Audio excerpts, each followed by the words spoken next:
Hello guys, आज हम start करने जा रहे हैं अनिका की कहानी का सेकंड पार्ट। जो कि हमने पहला पार्ट खत्म किया है, उससे थोड़ा पहले से स्टार्ट होता है ये पार्ट। तो जुड़े रहिए आप हमारे साथ आपके इस चैनल पर। और जिसने अभी तक इस चैनल को सब्सक्राइब नहीं किया है, प्लीज चैनल को सब्सक्राइब करें, लाइक करें, कमेंट करें और अपने दोस्तों के साथ शेयर करें। मनाली के खूबसूरत वादियों के बीचों बीच बना प्रेसिडेंशियल स्वीट के टेरेस गार्डन में बैठा रोहित मारवा लगातार एक तरफ देखे ही जा रहा था और अपने ख्वाबों की दुनिया में ऐसे मशगूल है कि ना तो उसे अपने आसपास कुछ सुनाई दे रहा है और ना ही कुछ दिखाई दे रहा है। अगर वह कुछ देख पा रहा है और कुछ सुन पा रहा है तो वह है खुली आंखों से मीठा ख्वाब। जिस ख्वाब में रोहित मारवा, अनिका गुलेरिया और उसके तीनों बच्चों का ये खुशहाल परिवार हो गया था। उनकी जिंदगी की हर समस्या खत्म हो गई है। वह अनजान दुश्मन जिसने अनिका गुलेरिया की किडनैपिंग की, उसके चेहरे से नकाब हट चुका है। अनिका गुलेरिया और रोहित मारवा उसकी ताकत का सामना करने के लिए एकजुट हो चुके थे। उस खतरनाक दुश्मन के अपनों को खत्म करके रोहित मारवा और अनिका गुलेरिया ने उसे कमजोर कर दिया था। वह अनजान फरिश्ता जिसने अनिका गुलेरिया की जान बचाकर उसे वापस रोहित मारवा के पास भेजा था, उस अपने की असलियत अनिका गुलेरिया को याद आ चुकी थी। जिसकी सच्चाई अनिका गुलेरिया ने रोहित मारवा को बता दी थी। वह अनजान शख्स जो रोहित मारवा और अनिका गुलेरिया के रिश्ते के बीच में आ रहा था, दरअसल वह सिर्फ अनिका गुलेरिया की मदद कर रहा था, जिसका अनिका गुलेरिया के साथ कोई अनुचित रिश्ता नहीं था। लगातार अनिका गुलेरिया को परेशान कर रहा कुसुम का केस अब सुलझ चुका था और सनी एक बार फिर से जिंदगी की ओर लौट गया था। सनी की जिंदगी से जुड़ी शर्मिला की जिंदगी की सबसे बड़ी समस्या लगभग सुलझ गई थी। उसकी माँ भी उसे मिल गई थी। रोहित मारवा पिछले 4 घंटे से टेरेस गार्डन पर एक ही जगह पर बैठा हुआ था और लगातार गहरी सोच में डूबा हुआ था।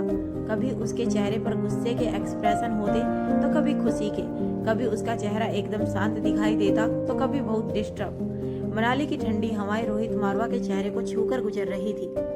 ठंड से रोहित मारवा के शरीर का हर रोआ रोआ खड़ा हुआ था। यह हवाएं रोहित मारवा के शरीर को स्पर्श कर रही थी, मगर उसके मन मस्तिष्क तक नहीं पहुंच रही थी। रोहित मारवा को एहसास नहीं था कि दिन कब ढल चुका था और ठंड काफी पड़ रही थी, और एहसास होता भी तो कैसे। इतना मीठा ख्वाब रोहित मारवा अपनी खुली आंखों से देख रहा था, जिसमें उसे उम्मीद थी कि आज जब अनिका गुलेरिया की बेहोशी टूटेगी और नींद से आंखें खोलेगी तो उसे अपनी याददाश्त वापस मिल चुकी होगी और रोहित मारवा की जिंदगी की हर समस्या खत्म हो जाएगी। तभी आवाज आती है, डैडी, मम्मा को होश आ रहा है। डैडी सुनिए ना, मम्मा को होश आ रहा है। कई बार आवाज लगाने पर भी जब रोहित मारवा ने कोई रिएक्शन नहीं दिया तो रिया ने रोहित मारवा के कंधे पर अपना हाथ रखा और उसे हिलाते हुए कहा, daddy daddy, are you listening? Dad, mom को होश आ रहा है। लेट्स गो, जल्दी चलो डैड। रिया की आवाज से जैसे ही रोहित अपनी सोच से बाहर आया, वह चौंक खड़ा हुआ। उसके चेहरे पर हल्की सी मुस्कान भी आ गई थी और वह अपनी ही सोच पर हैरान होने लगा था कि उसने कितनी दूर दूर तक की बातें सोच ली थी। और दूसरी तरफ अभी तक अनिका गुलेरिया की नींद भी नहीं टूटी थी। रोहित मारवा और बच्चे बड़ी ही बेसब्री से इंतजार कर रहे थे कि कब अनिका गुलेरिया की आंखें खुले और वह जान पाए कि अनिका गुलेरिया की याददाश्त वापस आ गई है या नहीं। उनके दिए हुए जूस का अनिका गुलेरिया पर असर हुआ था या नहीं। वह करिश्माई लाल फूल उनकी जिंदगी में करिश्मा कर पाया था या नहीं। रोहित मारवा ने अपना होश संभाला और रिया का हाथ पकड़ते हुए टेरेस गार्डन से नीचे उतरकर सीधा अनिका और गुलेरिया के पास गया।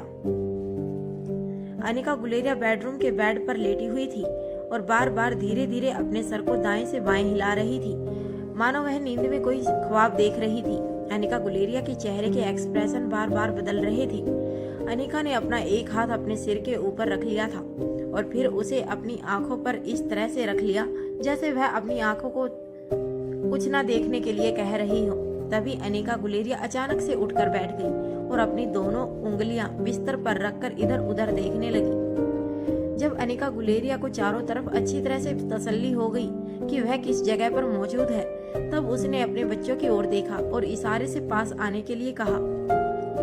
बच्चे जब पास आते हैं, अनिका गुलेरिया ने उन्हें गले से लगा लिया और बारी बारी उनके माथे पर और चेहरे को चूमने लगी। तभी अलेक्जेंडर ने अनिका गुलेरिया से पूछा, मॉम, क्या आपको सब कुछ याद आ गया है? बेसब्र होकर रिया भी बोल उठी, मम्मा बताइए ना, क्या आपको सब कुछ याद आ गया है? अनिका कुछ जवाब दे उससे पहले आर्यन ने भी यही सवाल दोहराया। मोम, आपकी याददाश्त वापस आ गई है? अनिका ने बच्चों की तरफ देखकर जवाब देते हुए कहा, अभी तुम सब अपने रूम में जाओ, हम बाद में बात करते हैं, मुझे डैडी से जरूरी बात करनी है। तीनों बच्चे और रोहित बेसब्री से इंतजार कर रहे थे कि कब अनिका गुलेरिया की आंखें खुलेंगी और वह जान पाएंगे कि अनिका गुलेरिया की याददाश्त वापस आई या नहीं। लेकिन अनिका गुलेरिया ने बच्चों को किसी बात का जवाब नहीं दिया। वह तीनों बच्चे अब एक स्वर में बोल उठे, मोम, पहले आप हमें बताइए कि आपकी याददाश्त वापस आई है या नहीं। जिसके साथ बच्चों ने यह सवाल अनिका गुलेरिया से किया था। इस सवाल को इग्नोर करना संभव नहीं था, इसीलिए अनिका ने फिर भी टालने की कोशिश की। मैंने कहा ना, हम बाद में बात करेंगे। लेकिन जब बच्चे नहीं माने तो अनिका एक टक होकर उनकी ओर देखने लगी। जिस तरह से अनिका बच्चों की तरफ देख रही थी, रोहित, मारवा और बच्चों की सांसें अटक गई थी। अनिका की खामोशी से वह समझ चुके थे कि उनकी सारी मेहनत पर पानी फिर चुका था और उम्मीदों पर भी। अब अनिका की अस्त को वापस लाने का उनके पास और कोई तरीका नहीं था। बच्चों की आंखों में उम्मीद की जगह आंसुओं ने ले ली थी। आर्यन और अलेक्जेंडर ने खुद को किसी तरह संभाला, लेकिन रिया की आंखों से आंसू की बूंद पड़ने लगी थी। उधर रोहित मारवा ने भी अपने इमोशंस को किसी तरह संभाला था। उसकी आंखों में भी आंसुओं के आसानी से देखा जा सकता था, लेकिन वह इस स्थिति में किसी भी तरह बच्चों के सामने खुद को कमजोर नहीं दिखाना चाहता था। इसीलिए अपने पलकों को बार बार झपकाते हुए उसने अपने आंसुओं को रोक लिया था। अनिका ने धीरे से ना में अपनी गर्दन हिला दी थी। हताश होकर रिया फूट फूट कर रोने लगी थी। सभी जानते थे कि रोहित मारवा रिया से अपनी जान से भी ज्यादा प्यार करता है और उसे रोते हुए नहीं देख सकता। रिया को इस तरह फूट फूट कर रोते हुए देखकर रोहित मारवा के लिए अपने इमोशंस को संभालना अब और भी ज्यादा मुश्किल हो गया था। लेकिन फिर भी किसी तरह रोहित मारवा ने हालातों को संभालते हुए रिया को अपने गले से लगा लिया और चुप कराते हुए प्यार से कहा, कोई बात नहीं रिया, हम कोई दूसरा रास्ता निकाल लेंगे, तुम चिंता मत करो, तुम्हारी मोम की याददाश्त जरूर वापस लौट आएगी। उसके बाद रोहित मारवा ने आर्यन और अलेक्जेंडर की तरफ इशारा किया। वह रोहित मारवा का इशारा तुरंत समझ गए थे और बोले, डैडी आप चिंता मत कीजिए, हम रिया को संभाल लेंगे और समझा भी देंगे कि आप देखना, अभी कुछ ही देर में यह हंसते खेलते दिखाई देगी।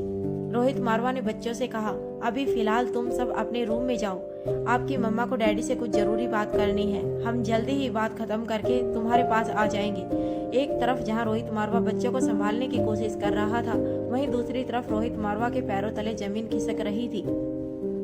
उम्मीद सिर्फ अनिका की याददाश्त वापस आने की नहीं थी, बल्कि उनके बिखरते हुए रिश्ते के जुड़ने की भी थी, जो किसी अनजान तीसरे शख्स की वजह से टूटने की कगार पर पहुंच चुका था। रोहित मारवा की रूह अंदर ही अंदर कांप भी रही थी कि ना जाने अब अनिका क्या बोलेगी, क्योंकि बेहोशी से पहले अनिका ने डिवोर्स लेने की बात की थी और रोहित मारवा ने हाँ भी कर दी थी। लेकिन रोहित मारवा का दिल जानता था कि वह अनिका गुलेरिया के बिना धड़कना ही भूल जाने वाला था। इस वक्त रोहित मारवा अपने दिलों की धड़कन की आवाज धक धक बिना स्कोप के भी सुन रहा था। रोहित मारवा नहीं चाहता था कि अब अनिका गुलेरिया उससे कोई भी बात कहे। वो चाहता था कि यह पल यहीं रुक जाए, ताकि पूरी जिंदगी वह अनिका गुलेरिया को यूं ही अपनी आंखों के सामने देखते हुए बिता सके। रोहित मारवा सिर्फ और सिर्फ अनिका गुलेरिया की खुशी चाहता था, चाहे इसके लिए उसे खुद को कितना भी दर्द क्यों ना देना पड़े, उसे वह खुशी खुशी मंजूर था। बच्चों के जाने के बाद अनिका रोहित मारवा की तरफ देखने लगी। यह निगाह रोहित मारवा को बहुत जानी पहचानी लग रही थी, बिल्कुल वैसे जैसे अनिका गुलेरिया की याददाश्त जाने से पहले लगा करती थी। मगर रोहित मारवा ने मन ही मन खुद को समझाते हुए कहा, अब मेरी अनिका गुलेरिया मुझे कभी वापस नहीं मिल सकती। जो अनिका मेरे सामने है वह किसी और को चाहती है और उसी के साथ रहना भी चाहती है। यह प्यार भरी निगाहें अब किसी और के दिल को सुकून बनेंगी। मेरी दुनिया पूरी तरह से उजड़ चुकी है। रोहित मारवा अभी यह सब सोच ही रहा था कि अचानक उसको बच्चों का ख्याल आया। उनसे दूर होने, खासकर रिया से दूर होने के बारे में सोचते ही रोहित मारवा के शरीर में बिजली का करंट सा दौड़ गया था। उसे 2 पल के लिए तो ऐसा लगा जैसे कि खून ने शरीर में दौड़ना ही बंद कर दिया हो, धरती नहीं आसमान घूमने लगे हों। तभी रोहित मारवा ने अपना हाथ पास पड़े सोफे की बैक सीट पर रख दिया और खुद को गिरने से संभाल लिया। जहाँ कुछ पलों में ही रोहित मारवा ने अपने मन में ना जाने क्या क्या सोच लिया था, वहाँ वहाँ अनिका गुलेरिया अभी भी रोहित मारवा को लगातार देखे जा रही थी। जब रोहित मारवा ने अनिका गुलेरिया की ओर देखा और उसके बाद निगाह झुका ली और दूसरी ओर मुड़ गया था। जैसे ही वह अनिका गुलेरिया के सामने होकर भी उसका सामना नहीं करना चाहता था, तभी एक तीखी आवाज रोहित मारवा के कानों में पड़ी, डिवोर्स। यह आवाज अनिका गुलेरिया की थी और अनिका गुलेरिया की बात पूरी हो पाती उससे पहले ही रोहित मारवा की आंखों के सामने अंधेरा छाने लगा था। उसे यकीन हो चुका था कि अब अनिका गुलेरिया और रोहित मारवा का अलग होना तय हो चुका है। अब रोहित मारवा को हर सूरत में अनिका गुलेरिया को डिवोर्स देना ही होगा। उसके बच्चों का, उसके प्यार का बंटवारा होने का वक्त आ चुका था। अनिका ने अपनी बात पूरी की। डिवोर्स देना चाहते हो तुम मुझे मिस्टर मारवा? यादाश्त तो मेरी गई, लेकिन तुम्हें तो प्यार याद था ना? यादाश्त चले जाने के बाद अनिका का बेसिक नेचर तो नहीं बदल जाएगा। क्या तुम्हें बिल्कुल भी याद नहीं कि अनिका को पाने के लिए, उसके मन में प्यार जगाने के लिए तुमने क्या क्या किया था? अनिका गुलेरिया तो रोहित मारवा की ही है ना? क्या तुम्हें अनिका गुलेरिया के प्यार का विश्वास नहीं है? क्या तुम्हारे मन में अलग अलग होने की बात भी कैसे आ गई?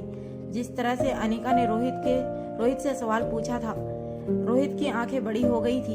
वह अनिका की ओर मुड़ा और एक टक अनिका की ओर हैरानी से देखने लगा।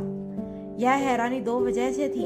एक, अनिका ने रोहित को मिस्टर मारवा कहकर बुलाया था, जो कि पुरानी अनिका गुलेरिया कहकर बुलाया करती थी, जो कि सिर्फ पुरानी अनिका गुलेरिया ही जानती थी कि रोहित मारवा ने उसके लिए, उसके मन में जगह बनाने के लिए क्या कुछ नहीं किया था। इसके बारे में यादाश्त जाने के बाद अनिका गुलेरिया की कभी किसी से कोई बात भी नहीं हुई थी। दूसरा, डिवोर्स रोहित मारवा नहीं देना चाहता था, बल्कि अनिका गुलेरिया ने खुद रोहित मारवा से डिवोर्स मांगा था। फिर अनिका गुलेरिया रोहित मारवा पर इल्जाम क्यों लगा रही थी? जहां एक और प्रेसिडेंशियल स्वीट में एक नई तरह का तूफान उठ रहा था, वहीं दूसरी ओर विक्की अपने कमरे में इधर से उधर बेचैन टहल रहा था। अनिका गुलेरिया के बुलाए हुए कैफे में 3 घंटे इंतजार करने के बाद वह वापस अपने कमरे की तरफ लौट गया था, लेकिन अब लगातार उसके मन में तरह तरह के ख्याल आ रहे थे कि ना जाने क्यों अनिका गुलेरिया ने खुद ही बुलाया और उसके बाद वह मिलने भी नहीं आई है। इससे पहले अनिका गुलेरिया ने ऐसा कभी नहीं किया था। हमेशा अनिका गुलेरिया बकी से टाइम से पहले ही वहां पहुंच जाया करती थी, चाहे मिलने की जगह कोई भी रही हो। कभी विक्की को लगता कि जरूर अनिका गुलेरिया किसी काम में फंस गई होगी, या उसे रोहित मारवा ने रोक लिया होगा, या फिर उसे बच्चों ने रोक लिया होगा, वह लोग कहीं घूमने चले गए हों। वैसे भी तो यह सब यहाँ वैकेशन पर आए हैं, और भला ऐसी स्थिति में अनिका गुलेरिया कैसे मना कर पाएगी? इसीलिए उसे उनके साथ जाना ही पड़ा होगा। पर अनिका गुलेरिया को एक मैसेज करके बताना चाहिए था कि वह नहीं आ पहुंचेगी, और अगर तब नहीं बता पाई तो कम से कम बाद में ही बता देती। क्या वजह हो सकती है कि अनिका गुलेरिया मिलने नहीं आई? तभी अचानक से विक्की को एक झटका लगा। उसके दिमाग में एक बात दौड़ गई थी कि कहीं ऐसा तो नहीं कि अनिका मुझसे नाराज हो गई हो। मैंने कल अनिका का हाथ पकड़ लिया था, वह भी अनिका की परमिशन के बिना। अपने सिर पर एक हाथ मार विक्की ने खुद से ही कहा, ना जाने कल मुझे क्या हो गया था विक्की, जो तुमने ऐसे बेवकूफ़ी कर दी। कहीं ऐसा तो नहीं कि अनिका मुझसे मिलने में इनसिक्योर फील कर रही हो?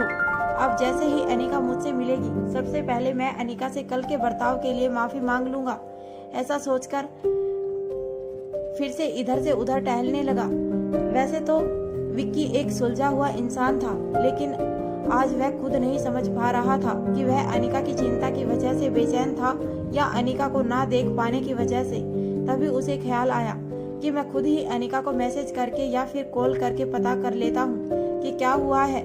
ऐसा सोचते ही विक्की ने अपना फोन उठाया। अनिका ने रोहित मारवा से कहा, मुझे इस तरह देखना बंद करो और मेरे सवाल का जवाब दो। अनिका गुलेरिया की आवाज में जो गुस्सा और कस रोहित मारवा ने महसूस की, उससे पल भर के लिए रोहित मारवा के पूरे शरीर में रोमांच पैदा हो गया था। उसे लगा जैसे पुरानी अनिका गुलेरिया सामने खड़ी है। सहसा ही रोहित मारवा के मुंह से निकल गया, अनिका गुलेरिया, क्या तुम्हारी याददाश्त लौट आई है? कहकर खुद बखुदा अनिका गुलेरिया की ओर बढ़ गए थे। इस वक्त अनिका गुलेरिया अपने बिस्तर से उठकर नीचे फर्श पर खड़ी हो गई। अब रोहित मारवा और अनिका गुलेरिया के बीच सिर्फ एक कदम का फासला था। रोहित मारवा अपनी जगह पर रुक गया और अनिका गुलेरिया के जवाब का इंतजार करने लगा था। रोहित मारवा का दिल जोरों से धड़क रहा था। वह मन ही मन प्रार्थना कर रहा था कि अनिका गुलेरिया कह दे कि उसकी याददाश्त वापस लौट आई है। रोहित मारवा को उसकी अनिका गुलेरिया वापस मिल गई है। इससे पहले कि रोहित मारवा और अनिका गुलेरिया के बीच का फासला कम हो जाता, अनिका गुलेरिया ने अपना एक हाथ आगे करके रोहित मारवा के सीने पर रख दिया और दोनों के बीच के डिस्टेंस को मेंटेन किया और जवाब देते हुए कहा, मैं तुम्हारे किसी भी सवाल का जवाब बाद में दूंगी। आज पहले तुम मुझे मेरे सवालों का जवाब दोगे मिस्टर मारवा, एकदम सीधा सीधा जवाब। उधर इससे पहले कि विक्की अनिका गुलेरिया को कॉल कर पाता, उसके फोन पर एक नंबर फ्लैश होने लगा था। फोन नंबर को देखकर विक्की के चेहरे पर एक मुस्कुराहट आ गई थी। उसने फोन उठाया तो दूसरी तरफ से वह आवाज आई, और विक्की साहब बताइए, अब तक काम हो गया या नहीं? विक्की ने जवाब देते हुए कहा, ऐसे कामों में थोड़ा वक्त तो अक्सर लग जाया करता है, मुझे थोड़ा सा वक्त दो। मैंने कहा ना तुम्हारा काम हो जाएगा, थोड़ा सब्र रखिए। सागर सान्याल और विक्की की कुछ देर तक ऐसे ही बातचीत होती रही और उसके बाद सागर सान्याल ने फोन रखने से पहले कहा, तुम्हारी कीमत जितनी तुम चाहो, जब तुम कहो तुम तक पहुंचा दी जाएगी। उधर रोहित मारवा अनिका गुलेरिया की आंखों में देखते हुए उसके सवाल का इंतजार कर रहा था। रोहित मारवा इस वक्त किसी भी ऐसी अग्नि परीक्षा से गुजरने के लिए तैयार था जो किसी तरह उसके रिश्ते को बचा सके। रोहित मारवा की आंखों में अनिका गुलेरिया के सवाल का इंतजार जब अनिका गुलेरिया ने देखा तो उनसे पूछा, मिस्टर मारवा, आकाश की मौत से तुम्हारा क्या संबंध है?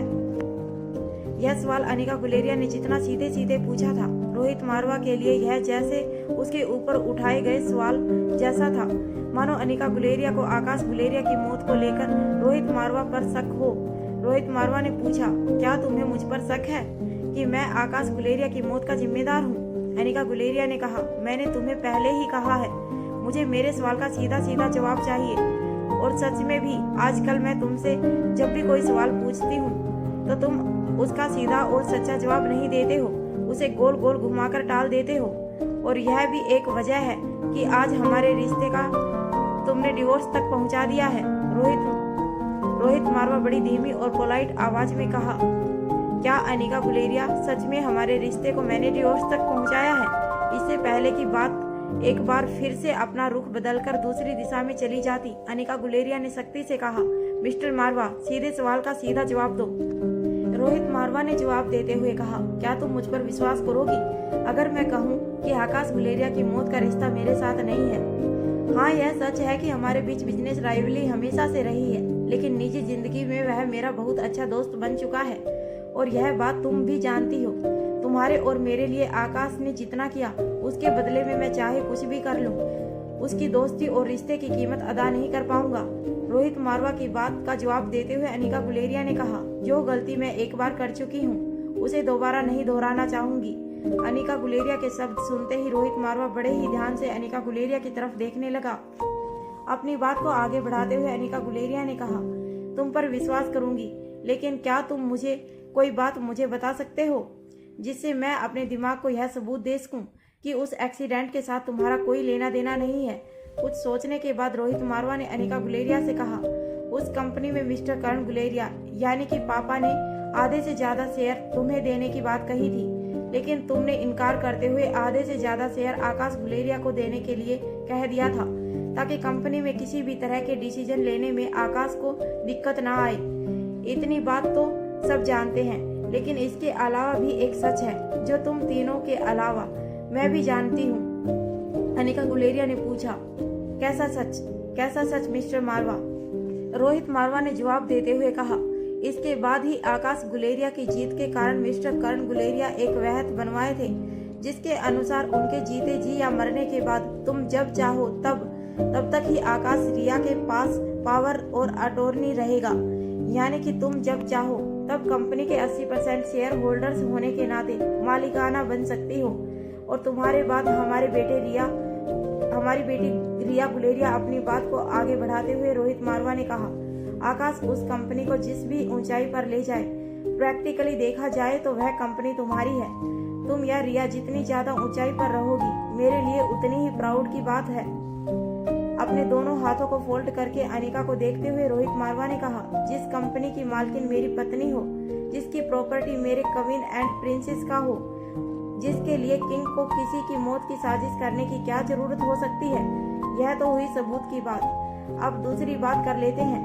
इस बार बोलते हुए रोहित मारवा ने आवाज में दर्द उतर आया था। उसने अपनी बात आगे बढ़ाते हुए कहा, अनिका, मेरी हकीकत तुमसे ज्यादा और कोई नहीं जानता है। क्या तुम्हें सच में लगता है कि सिर्फ एक कंपनी के लिए मैं अपने ही रिश्तेदार की जान ले लूंगा?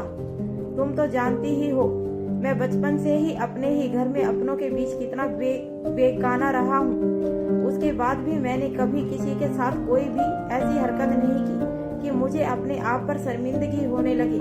मैं सच कहता हूँ अनिका, बेकसूर है तुम्हारा पति, विश्वास करो मेरे पे। अनिका रोहित मारवा की बात सुनकर हैरान रह गई थी, क्योंकि उस वसीयत के बारे में मिस्टर करण गुलेरिया, आकाश गुलेरिया और अनिका के अलावा तीसरा कोई नहीं जानता था। तब रोहित मारवा को यह कैसे पता था? अनिका ने रोहित मारवा से पूछा, तुम यह क्या कह रहे हो? तुम्हें यह सब कैसे पता चला? अनिका के सवाल पर रोहित मारवा की उम्मीदें और भी बढ़ने लगी थी कि जरूर अनिका की याददाश्त वापस आ गई है। रोहित मारवा ने बड़े ही प्यार से जवाब देते हुए कहा, तुम चाहो तो मिस्टर करण गुलेरिया को फोन करके पूछ सकती हो। वैसे भी तुम अपने पति को अंडर एस्टिमेट करके कैसे रख सकती हो? तुम ही बताओ, मुझसे कोई बात कैसे छुपी रह सकती है? जब तुमने मुझे नहीं बताया था तभी मुझे पता चल गया था कि तुम ही world famous neurosurgeon doctor Amrita हो। जब तुमने मुझे नहीं बताया था कि मेरे बेटे की मोम तुम हो, तब भी मुझे पता चल गया था कि इससे पहले कि अनिका आगे कुछ कह पाती। रोहित मारवा अपनी बात आगे बढ़ाता दरवाजे पर नो करने की आवाज आई। तीनों बच्चे दरवाजे पर खड़े थे। आर्यन और अलेक्जेंडर ने समझा बुझाकर रिया को शांत कर लिया था, लेकिन अंदर ही अंदर तीनों बच्चों के मन में तूफान उठा हुआ था, क्योंकि डिवोर्स लेने के बाद बेहोशी से पहले जब अनिका ने कही थी तो तीनों बच्चों ने अपने रूम के दरवाजे के पीछे से इस बारे में सुना था। अब उन्हें लग रहा था कि किसी तरह से मोम डैड के बीच में बढ़ रही बहस को हमें रोकना होगा, ताकि सिचुएशन बदतर ना हो जाए। जैसे ही रोहित मारवा ने दरवाजा खोला, बच्चों ने एक साथ कहा, हमें बहुत भूख लगी है। मोम डैड प्लीज चलिए ना, डिनर साथ में करते हैं। अलेक्जेंडर ने आर्यन की तरफ आंखों के इशारे से इशारा किया। आर्यन बोला, वैसे भी डैड, आज कितना खुशी का दिन है। रिया की याददाश्त ठीक हो गई है। वह अपने हर दिन को भूलने वाली बीमारी को पूरी तरह से आजाद हो गई है। इस पर रिया ने अपने दोनों हाथ हवा में उछालकर मुस्कुराते हुए कहा, और जल्दी ही मम्मा की याददाश्त वापस आ जाएगी और मम्मा बिल्कुल ठीक हो जाएंगी और पहले की तरह हमारे साथ ही रहेंगे। रोहित मारवा ने बच्चों का मन रखने के लिए एक मुस्कुराहट दी और अनिका की तरफ देखा। अनिका भी बच्चों का दिल नहीं तोड़ना चाहती थी, इसीलिए वह अपनी जगह से आगे दरवाजे की ओर बढ़ने लगी। उसके बाद वह दोनों अपने तीनों बच्चों के साथ डिनर टेबल पर जाकर बैठ गए थे। लेकिन एक बार फिर से रोहित मारवा के अंदर ही अंदर घमासान युद्ध चलने लगा था।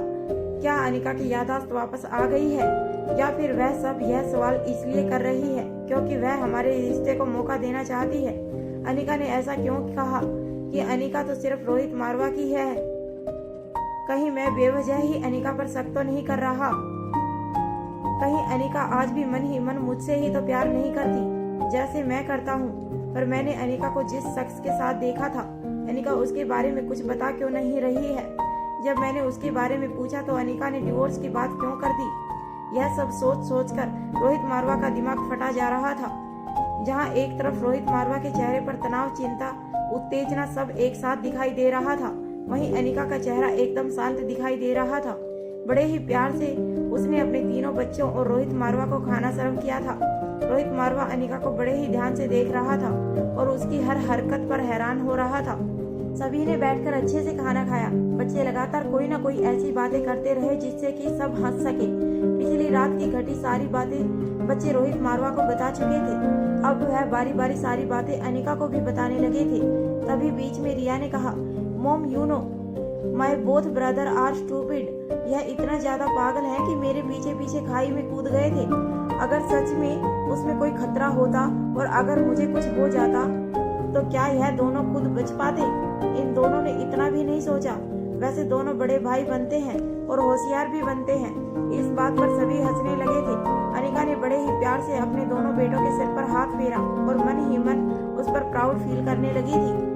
बच्चे अनिका और रोहित को अपनी तरफ से एक करने की कोशिश कर रहे थे। उनके बीच के मनमुटाव को दूर करना चाहते थे। खाना खत्म होने के बाद सभी डिनर टेबल से उठे। रोहित और अनिका अपने कमरे की तरफ जाने लगे। तभी अलेक्जेंडर ने रिया का हाथ पकड़ लिया और आंखों के इशारे से अलेक्जेंडर का इशारा पाते ही रिया ने आगे बढ़कर मोम डैड का हाथ पकड़ लिया था और कहा, चलो कुछ खेलते हैं। दरअसल बच्चे अपनी तरफ से पूरी कोशिश करना चाहते थे कि उन्हें अपनी मोम और डैड से किसी एक का चुनाव ना करना पड़े। उनके मोम डैड हमेशा की तरह उन सभी के साथ एक परिवार की तरह रहे। रोहित और अनिका दोनों ही जल्द से जल्द अपने बेडरूम में लौटना चाहते थे। दोनों ही एक दूसरे से बहुत सारी बातें करना चाहते थे, बहुत सारी उलझने गूंथ को सुलझाना चाहते थे, लेकिन बच्चे भी अपनी तरफ से कोई कसर नहीं छोड़ना चाहते थे। रोहित बच्चों को मना कर पाता उससे पहले ही उसका फोन रिंग करने लगा। जब रोहित ने देखा तो दादी माँ का फोन आ रहा था। रोहित को याद आया कि कल से लेकर अभी तक उसने दादी माँ से बात नहीं की थी, जबकि दादी माँ उसे कई बार फोन भी कर चुकी थी, लेकिन रोहित ने इस बार भी फोन नहीं उठाया था। उसने सोचा बच्चों को समझा बुझाकर रूम में सोने के लिए भेजने के बाद वह दादी माँ से बात करेगा। इधर अनिका बच्चों को मना कर पाती उससे पहले ही एक बार अनिका के फोन पर दादी माँ का कॉल आने लगा। अनिका दादी माँ का कॉल लेते हुए बालकनी की ओर चली गई। अनिका की आवाज सुनने के बाद दादी माँ को अजीब सा सुकून महसूस हुआ था। उन्हें ऐसा लगा जैसे वह पुरानी अनिका से बात कर रही थी। दादी माँ ने रोहित और बच्चों के बारे में पूछा और उसके बाद फोन स्पीकर पर रखकर सबसे बात करने के लिए कह दिया। अनिका वापस बालकनी से लिविंग हॉल में आ गई और फोन को स्पीकर पर रख दिया। उसके बाद दादी माँ ने बारी बारी से सबसे बात की और बताया, मैं कल से रोहित को फोन कर रही हूँ एक जरूरी बात बताने के लिए। तुम लोग आजकल की जनरेशन सब बातों को नहीं मानते, लेकिन मैं ठहरी बूढ़ी माँ, मेरी आंखों में दुनिया देखी है। मैं अभी भी सुकून और अपसुकून को मानती हूँ। मैंने मना किया था कि घर से इस वक्त निकलना तुम लोगों के लिए ठीक नहीं है, पर तुम लोगों ने एक बात नहीं सुनी। मैंने मन के तसल्ली के लिए मैंने घर में पूजा रखवाई थी। अब क्योंकि पूजा ठीक तरीके से पूरी हो गई है तो मुझे उम्मीद है कि तुम दोनों की जिंदगियों में भी सब कुछ बहुत जल्दी ठीक हो जाएगा। दादी माँ को सभी ने गुड नाइट विश किया और फोन रख दिया था। दरअसल दादी माँ कल से रोहित को यही बताने के लिए फोन कर रही थी कि उन्होंने घर में अनिका और रोहित के नाम की ग्रह दोष निवारण की पूजा रखवाई थी, क्योंकि उन्हें लग रहा था कि उन दोनों को दूसरों की नजर लग गई है और उनके ग्रह नक्षत्र ठीक नहीं चल रहे हैं। लेकिन रोहित ने फोन नहीं उठाया था। रात काफी हो चुकी थी। अब रोहित और अनिका ने बच्चों को अपने रूम में जाकर सोने के लिए कहा और सुबह साथ में खेलने का प्रॉमिस किया। तीनों बच्चे अपने रूम की तरफ चले गए, मगर रोहित और अनिका रूम में पहुंचते उससे पहले ही रोहित का फोन बजने लगा था। रोहित ने फोन पर सनी के डॉक्टर की कॉल थी। रोहित ने फोन उठाया और कहा, यस डॉक्टर कहिए।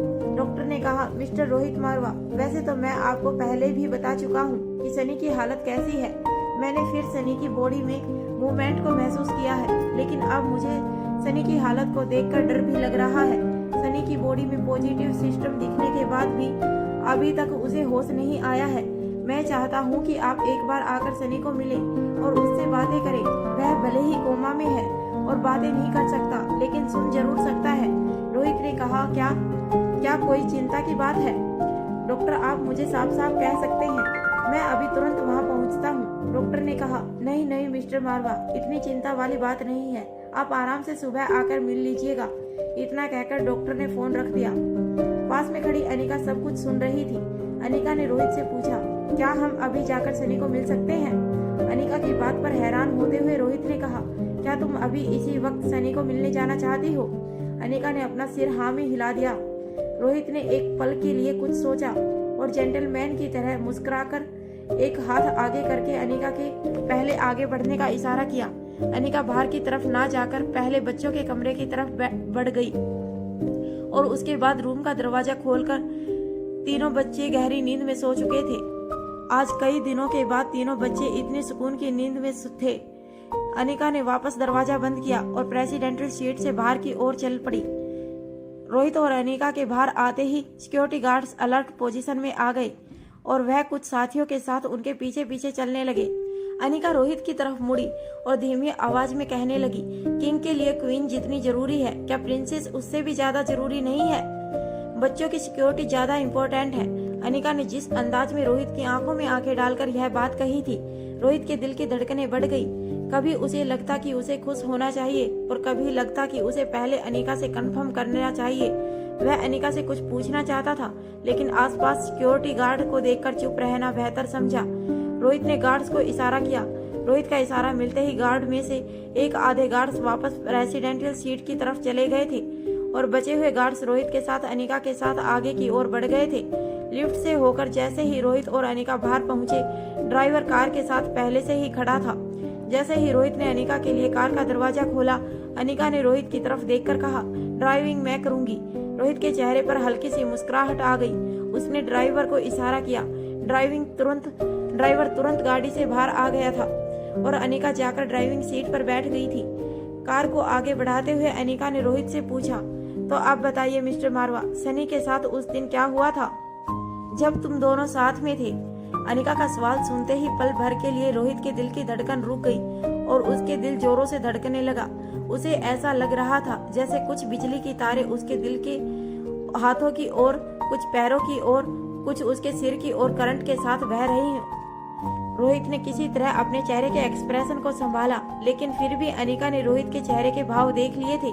रोहित ने जवाब देते हुए कहा, मैंने बताया तो था कि वह एक एक्सीडेंट था। और इससे पहले कि रोहित आगे कुछ कह पाता, अनिका ने सख्त आवाज में कहा, मिस्टर मारवा, मैं तुम्हें पहले भी कह चुकी हूँ, मुझे मेरे हर सवाल का सीधा सीधा जवाब चाहिए और वह भी सच। तुम मेरी बात टाल नहीं सकते। जो हुआ था वह बताइए। उस वक्त तुमसे क्या कहा था सनी ने, या फिर तुमने क्या कहा था सनी से? रोहित अब समझ चुका था कि किसी भी बात को छुपाने से कोई फायदा नहीं था। वैसे भी रोहित अनिका से कुछ भी नहीं छुपाना चाहता था। उसने अनिका को सिर्फ इसलिए सच नहीं बताया था क्योंकि अनिका की दिमागी स्थिति अभी ठीक नहीं थी। लेकिन इस वक्त जिस जोर के साथ अनिका सवाल कर रही थी, रोहित को लगा कि यही सही वक्त था अनिका को सच बताने का। रोहित ने कहा, सनी ने शर्मिला के भाई के लिए भी V16 पावर ड्रग की मांग की थी। उसकी बात सुनकर पता नहीं कैसे मुझे गुस्सा आ गया था। यह मेरी सनी के लिए चिंता ही थी कि मैं चाहता था कि वह हमारे दुश्मनों के हाथ की कुटपुतली ना बने। सनी को डांटते हुए जब मैं उसे इन सब चीजों से दूर रहने के लिए कह रहा था, तब मेरी पीठ सनी की तरफ थी। जब मैंने मुड़कर देखा तो वह अपने कदम लगातार पीछे की तरफ कर रहा था। उससे पहले कि मैं उसे कुछ कह पाता या उसे बचा पाता, सनी पीछे की ओर टेरेस नीचे गिर गया था। मैंने बहुत कोशिश की कि मैं उसका हाथ पकड़कर उसे बचा पाता, लेकिन मैं नाकामयाब रहा।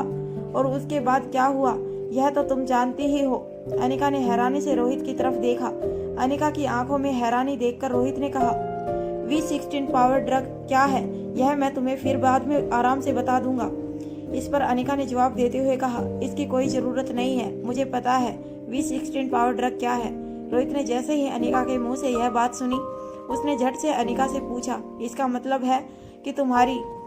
इससे पहले कि रोहित आगे कुछ कह पाता, अनिका ने ड्राइविंग करते हुए अपनी एक उंगली रोहित के होठों पर रख दी थी। अनिका की याददाश्त जाने से लेकर अब तक यह पहली बार था जब अनिका ने रोहित के चेहरे को स्पर्श किया था। अनिका का स्पर्श पाते ही रोहित के पूरे शरीर में ठंडी सिरन के साथ गुदगुदी महसूस होने लगी थी। एक मीठा सुकून का एहसास और एक बड़ी सी मुस्कुराहट उसके चेहरे पर दिखाई देने लगी। रोहित के दिल की धड़कनें रोहित को अपने कानों में सुनाई दे रही थी। अनिका ने कहा, मैंने कहा ना, सवाल सिर्फ मैं करूंगी और तुम सिर्फ जवाब दोगे। जब मेरे सवाल सारे खत्म हो जाएंगे तब तुम सवाल पूछना और तुम्हारी अनिका फिर जवाब देगी। अनिका ने जिस अंदाज में यह बात कही थी, रोहित का पेशेंस उसका साथ छोड़ने लगा था। उसके कानों में सिर्फ तुम्हारी अनिका शब्द कुछ रहा था। वह जल्द से जल्द सिर्फ एक ही बात जानना चाहता था कि क्या अनिका की याददाश्त वापस आ गई है या फिर अनिका याददाश्त जाने का नाटक कर रही थी। चाहे जो भी हो, रोहित सिर्फ इतना चाहता था कि अनिका यह कह दे कि उसे सब कुछ याद है। अनिका ने कहा, हमारे दुश्मनों के हाथ हमसे होकर अब हमारे अपनों तक पहुंच चुके हैं। इस बार की लड़ाई पिछली बार से ज्यादा मार्वल और फैंटास्टिक होने वाली है। तैयार तो होना। अनिका जितनी भी बार कोई बात कहती, रोहित की हैरानी उतनी ज्यादा बढ़ती जाती थी। रोहित अभी भी अनिका को हैरानी से देख रहा था। बिना रोहित की तरफ देखे अपना ध्यान ड्राइविंग पर रखते हुए रोहित से कहा, मुझे इस तरह क्यों घूर रहे हो? हैरानी तो मुझे होनी चाहिए जिस रोहित का IQ 280 के पार है। जो रोहित हमेशा हर स्टैंड पर बिल्कुल क्लियर होता था, आज वह झिझक लग रहा है और पजल भी होने लगा है। यहाँ तक कि अपनी समस्याओं से निपटने की जगह शराब और सिगरेट में खुद को झोंक देता है।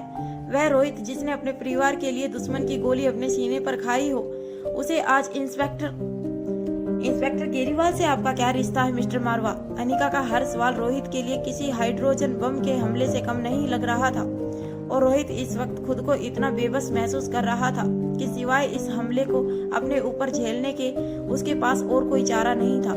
एक तरफ रोहित को अच्छा लग रहा था कि आज अनिका को सब कुछ सच सच पता चल रहा है, तो दूसरी तरफ अनिका के सवाल रोहित को शक के घेरे में खड़ा कर रहे थे। इससे पहले कि रोहित कुछ कहता, अनिका और रोहित सनी से मिलने अस्पताल के पार्किंग एरिया में पहुंच चुके थे। अनिका ने अपना फोन तेजी से निकाला और उस पर कुछ टाइप करने लगी थी। अनिका की उंगलियां फोन पर बहुत तेजी से चल रही थी। रोहित ने अनिका की तरफ देखा और पूछा, क्या हुआ अनिका, क्या कोई परेशानी है? अनिका ने रोहित की तरफ देखे बिना ही ना में अपनी गर्दन हिला दी